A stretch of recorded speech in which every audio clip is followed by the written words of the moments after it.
मेरा नाम है सुभाष और आज हम इस वीडियो में बात करेंगे एमसीसी का काउंसलिंग। ठीक है, आप सभी जानते हैं कि आज जो है 24 जनवरी है और आज एमसीसी का जो काउंसलिंग का डेट है उस लास्ट डेट है। आप आज ही फिलअप कर सकते हैं दोपहर के 3 बजे तक का, उसके बाद आप फॉर्म फिलअप ही नहीं कर सकते। क्लियर है? तो आप सभी अवेयर होंगे और सभी फॉर्म फिलअप कर चुके होंगे। फिर भी अगर आपने बहुत सारे स्टूडेंट जो हैं छत्तीसगढ़ के जिसने स्टेट कोटा काउंसलिंग में पार्टिसिपेट किए हुए हैं, अगर वो करना चाह रहे हैं कि हमको भी अगर एमसीसी का जो है ऑल इंडिया कोटा में पार्टिसिपेट करना है, साथ ही एम्स में भी करना है, तो उसका क्या चांसेस है। तो अगर मैं बात करूं, अगर आपके मार्क्स बहुत अच्छे हैं, लगभग अगर आपका मार्क्स अगर 610 है, 610 अगर मार्क्स है, तो आप लोग ये श्योर है कि आप लोग को जो स्टेट कोटा है सीजी का वो सीट आप लोग को मिल जाएगा। कौन सा राउंड में मिलेगा सीट आप लोग को? राउंड 1 में। और ये भी चांसेस है कि अगर हम ऑल इंडिया कोटा में अगर फिलअप फॉर्म भरते हैं तो हमको भी ऑल इंडिया कोटा से सीट मिल सकता है। तो हमें क्या भरना चाहिए कि नहीं भरना चाहिए? तो मेरा ये है कि आप लोग को अगर चांसेस है ऑल इंडिया कोटा से सीट मिलने की तो आपको फॉर्म फिलअप करना चाहिए। क्यों? क्या होता है कि अगर आप ऑल इंडिया कोटे से अगर आते हैं, सीट लेते हैं, तो आप में एक टैग हो जाता है कि हाँ मैंने जो सीट लिया हूँ यहाँ एम्स का जीएमसी का वो ऑल इंडिया कोटा से लिया हूँ, ना कि मैं स्टेट कोटा सा। तो एक इम्पैक्ट पड़ता है आपके एजुकेशन पे कि आप कितने टैलेंटेड हैं, ये है कि आप कितना मार्क्स गेन कर सकते हैं। ठीक है, अगर आप स्टेट कोटा से अगर गेन करते हो तो आप एक स्टेट कोटे की स्टूडेंट जो रहता है ना, टैलेंटेड कम थोड़ा सा बहुत नहीं रहेगा। बट अगर आप ऑल इंडिया कोटा से अगर लेंगे तो आपका जो टैलेंटेड है वो थोड़ा सा अच्छा रहेगा और आपका जो टैग है वो बन जाएगा। तो जैसे कि सपोज किसी का अगर ऑल इंडिया कोटा में 610 मार्क्स है तो उसको ऑल इंडिया कोटा में भी फॉर्म फिलअप करना है, साथ ही साथ उसको एम्स में भी फॉर्म फिलअप करना है। क्योंकि अगर आप इसका फॉर्म फिलअप करेंगे ऑल इंडिया में तो आपका फीस रहेगा 5500, इसका भी अगर फॉर्म रहेगा आप लोग का 5500 रहेगा। अगर आप इन दोनों का एक साथ अगर फॉर्म फिलअप करेंगे तो उसका भी फीस रहेगा आप लोग का 5500। मतलब यहाँ पास एडवांटेज क्या है? एडवांटेज ये है कि आपको एक इतने में दोनों जो है चॉइस आपको मिल रहा है। कौन कौन सा चॉइस मिल रहा है आप लोग को? All India quota and AIIMS में।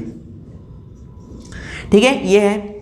तो अगर मैं बात करूं एम्स रायपुर में, तो अगर आप ऑल इंडिया कोटा में अगर फिलअप कर रहे हैं तो आपको जो छत्तीसगढ़ के 7 मेडिकल कॉलेज है वहाँ पर फिलअप करना है, मेडिकल कॉलेज में फॉर्म फिलअप करना है, ये है। सेकेंड है कि अगर आप लेना चाह रहे हैं, अगर एम्स में आपको प्रेफरेंस है तो आप एम्स में सबसे पहला है दिल्ली का जो एम्स है, ठीक है। सेकेंड आप ले सकते हैं रायपुर एम्स, ये ठीक है ना। फिर अदर एम्स जो है थोड़ा सा बाहर हो जाते हैं, जैसे एमपी में भी है, यूपी में भी है, महाराष्ट्र में भी है एम्स। तो उससे अच्छा है कि आप दिल्ली या रायपुर को चॉइस करें। अगर यहाँ पास अगर सीट मिल जाता है तो ठीक है, नहीं मिलता है तो आपके पास जो 7 मेडिकल कॉलेज है वहाँ पास आपको सीट मिल सकता है। 610 मार्क्स में आप लोग को तो जो है जनरल कैटेगरी को एम्स मिलना तो पॉसिबल ही नहीं है, ठीक है। बट हाँ, आप श्योर रहें कि आप फॉर्म फिलअप कर सकते हैं। अगर आपको एम्स अगर नहीं मिलेगा तो आप लोग को ऑल इंडिया जो कोटा का सीट है वहाँ से आपको एडमिशन मिल जाएगा। क्लियर है? ये है।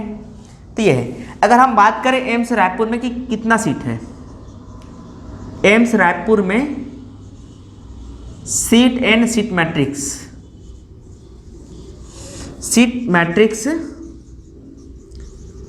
कैटेगरी वाइज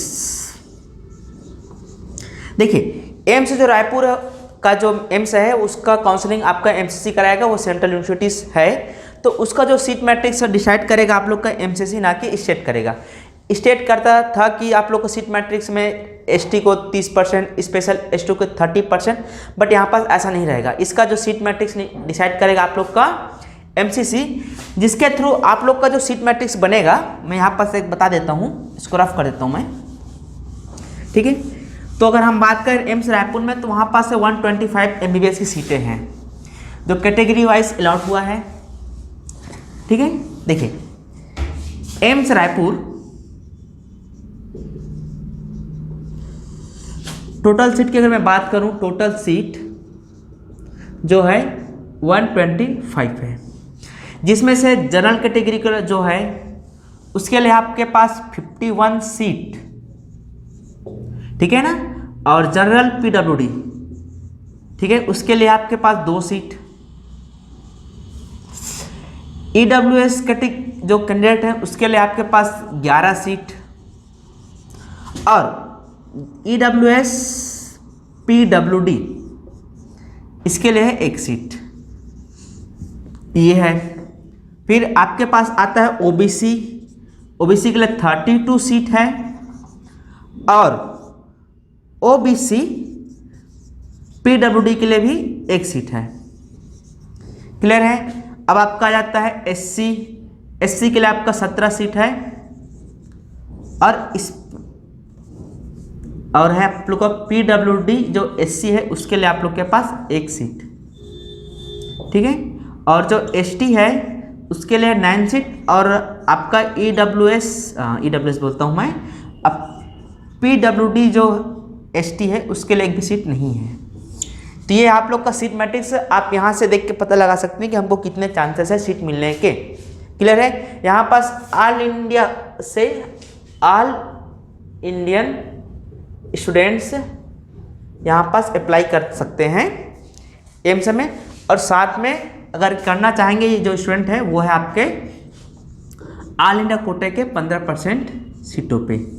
छत्तीसगढ़ में 7 गवर्नमेंट मेडिकल कॉलेज हैं, 7 गवर्नमेंट मेडिकल कॉलेज है जहाँ पास आप ऑल इंडिया कोटे के थ्रू ही एडमिशन ले सकते हैं। बाकी अगर आप लेना चाहेंगे तो आप प्राइवेट कॉलेज में एडमिशन ले सकते हैं, बट वहाँ पास फीस ज़्यादा रहेगा।